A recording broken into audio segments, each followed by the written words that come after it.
My favorite thing in the world is to talk about Elon Musk, and in the most negative way. First of all, so Elon Musk said, instead of teaching fear of pregnancy, we should teach fear of childlessness. Why do I feel like he wanted to say child free? So women should be afraid that they cannot have children than they should fear pregnancy. Hey, beautiful people, how y'all doing today? Check out Maria David, and thank you all so much for tuning in and an interesting video. In today's video, we're talking about two things. I saw this tweet that two creator actually reacted on about this Elon Musk saying that fear of pregnancy, we should stop teaching fear of pregnancy and teach fear of childlessness. And there's another video of this lady that she went out with her friend and she called her friend now a pick me because her friend called the cops on her, and her friend left her stranded and did not even protect her when they went out together to have fun. That is a story time which will be played later after we talk about this first video. You see the rate at which birth rates are declining. I feel like a lot of people are going to start coming up with so many things that doesn't make sense. Let me roll these videos for you all to watch to the end, and I'll share my thoughts at the end of the video. Child free woman here. Let's talk about this tweet.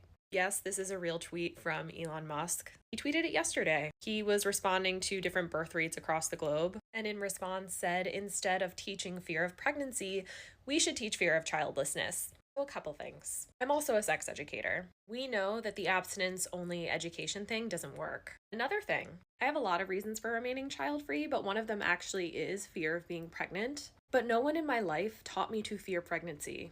Actually, everyone taught me the opposite. I was told to embrace the ideology of being a mother, that it would become natural to me, that it was expected of me, that even though I say I don't want it, my biological clock will one day magically kick in. I'm almost 32, it hasn't happened yet, by the way. Anyway, no one is actually telling women to fear pregnancy, and I actually think they need to talk about the realities of pregnancy more because of the maternal death rate. Here's some data from the CDC via the Commonwealth Fund. And if you look in 2022, there were approximately 2022 maternal deaths for every 100,000 live births in the US, which is above rates for other high-income countries. You can pause to read the rest of this. I also think it's important to mention that the US rate is the highest for Black women, and 80% are likely preventable. Not only was I not told to fear pregnancy, I also wasn't told about a child-free lifestyle. In fact, my health education, like many folks, was abstinence only, didn't have medically accurate information, and really was pushing me to be another robot in the system of women in America. The better option would be actually teaching people honest information about their bodies and allowing people the freedom to choose what is best for them based on their circumstances and what they want out of life. End of story.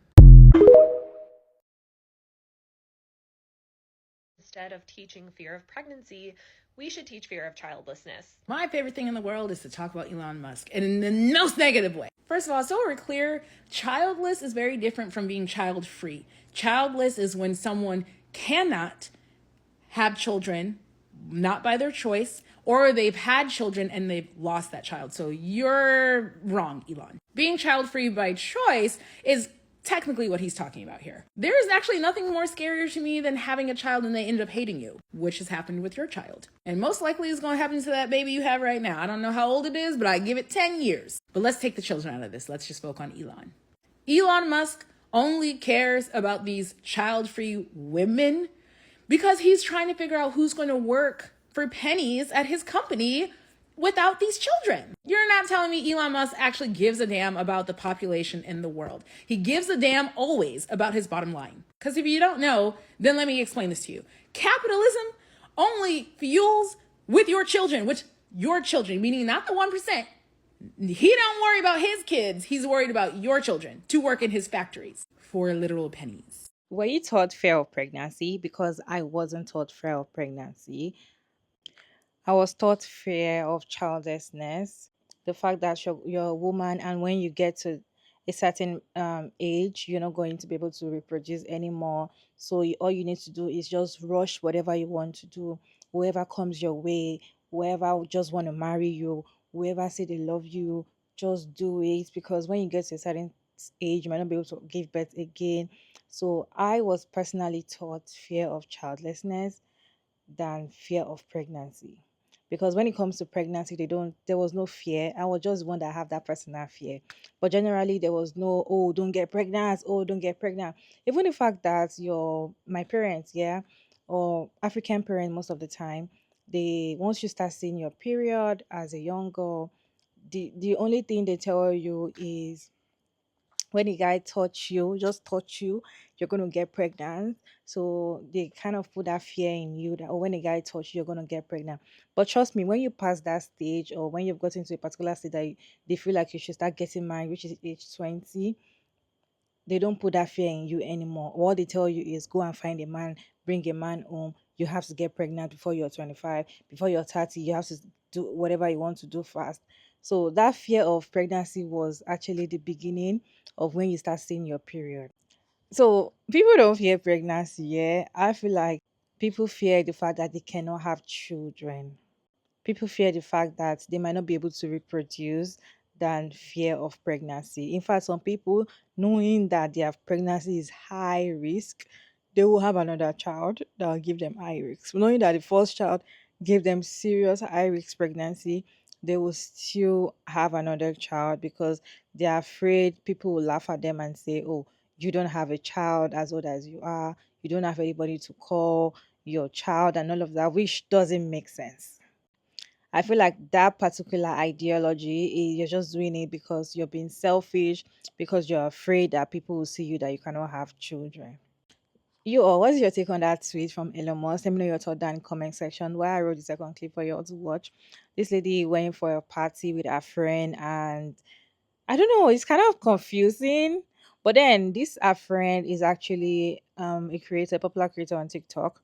But then let me roll the video for you all to watch, then we'll talk about it. I worked from outside, and as I came to grab her stuff because she was yelling at me, she put her hands on me. I never had someone touch me before. Good morning. This is a story time of a pick-me girl, and she's very well known in the YouTube and TikTok community. So let's talk about it. Let's talk about how this girl called the cops on me. Love it. So we're leaving the club, and I realize we're not all fam. She sees these two guys, and they're like, "Hey, you guys are cute. Let's go get food." And she's like, "Yeah, like, Kayla, can we go get food?" And I was like, "You know what? Sure, let's go get food." So we are walking to the car, and then I see that there's two separate cars that they're getting in, and I'm like, I don't like that. And they're like, "Come on, let's get in the car." And so she rides with one guy, and I ride with the other one. We get to Surfside. It's now about like 3 something in the morning, and her guy calls my guy, and he's like, "What's up?" And he's like, "Can you pick up the food with your girl and bring it back to their car?" And I'm like, why am I delivering food like I'm DoorDash? Like, where's she at? So I call her, like, "Are you good?" No answer. So I pick up the food after it's been like 30 minutes, 40 minutes. So now it's like at least like 3 something, almost 4 o'clock in the morning. I go and I see her throw up all over outside is Tessie. And I'm like, "I just called the Uber. Let's go home. I'm good. I don't need to stay no more." She's like, "No, I want to stay. I want to stay." And I like talk to him. So I was like, "Okay, like, let me know what time you want to go home." So then I go back to the car with the other guy and start eating the food. This is where it gets crazy. So he was like, "Why'd you cancel the Uber?" And I was like, "She said y'all can take us home." He's like, "No, baby girl. I gotta go to Virginia." And I'm like, "Oh, like let me call her, like, and text her that you're not taking me home." Calling her, texting her. Let me show you guys the receipts. Clearly, she's not answering her phone. 30 minutes go by, and I'm like freaking out. Did he kidnap her? What's going on? I'm like, what is in the world's going on? How am I supposed to get home? I'm like, "Please call your friend." He calls a friend and like, "Oh yeah, we're in Bowie." She doesn't live in Bowie. And I'm staying the night at her house because I live all the way in Bmore. Like, that's an hour and some drive. So I'm like, why are you in Bowie? That, what? So then I'm like, "Can you tell her to call me?" She's like, "Hey, what's up, girl? Like, nothing is wrong." And I'm like, Where are you at? How am I gonna get home? She's like, don't worry about it. I'm like, what do you mean, don't worry about it? Like, I need to get home. She's like, call your Uber. I'm gonna be there at the same time you get there. And I'm gonna let us in. And I was like, okay. And she's like, and then worst case scenario, I can let you in the garage. But the garage is, I can't get inside still from the garage, so it's still cold. So I'm like, it's gonna be 41 degrees. Please, I need you to be there. She's like, yeah. I get the Uber and I go to her place and I'm sitting outside in my dress, freezing. And I'm like, where are you at? She's like, oh yeah, he's not taking me home. I'm stuck in Bowie. I'll get an Uber. So then she finally arrives, like 20-ish minutes, and then I call her, see she's arrived. She's like, I'm coming. I'm like, why is it taking her so long to get to me? It's been another 10 minutes. I've been outside in 41 degrees weather for 30 minutes now in my dress. And I see her with Crocs on. She didn't leave with Crocs. So now I'm like, mute, quiet. I'm not saying nothing because this girl got me effed up, right? How dare you leave me outside for 30 minutes waiting in the cold and then you decide to go to your apartment first and then get me? So I'm not saying nothing to this girl and she's getting pissed. She's like, why aren't you speaking to me? Why are you upset with me? I'm not saying nothing. I'm like, open your door. I'm about to leave. And then, so we get in her apartment. I'm putting my jacket straight on. I'm getting out of there. I don't feel safe around this girl no more. I'm going home. She's then like, how dare you friggin' like say I'm a bad friend. I'm like, because you are. And I don't effing like that shit. And she's just like, don't cuss at me in my own house. Get out. And I was like, baby girl, I was already on my way out. I already had my jacket on. I'm getting out. I'm packing up. She's like, you're not going fast enough. I'm calling the cops. I said, call the cops. Go ahead. Go right ahead. I'm in the bathroom stuffing my stuff because I don't feel comfortable around this girl no more. She is crazy. She then comes to me and grabs my arm and puts a bruise on my arm. We'll insert photos here.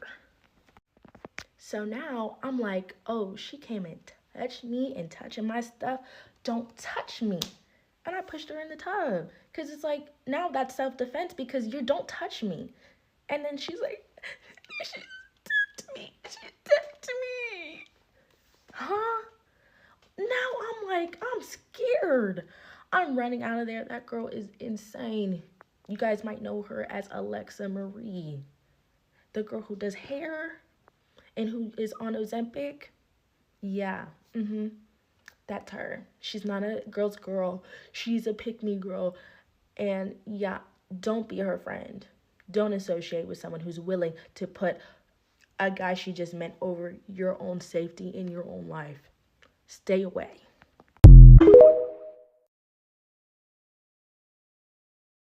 I have so many questions, and she has not really explained more.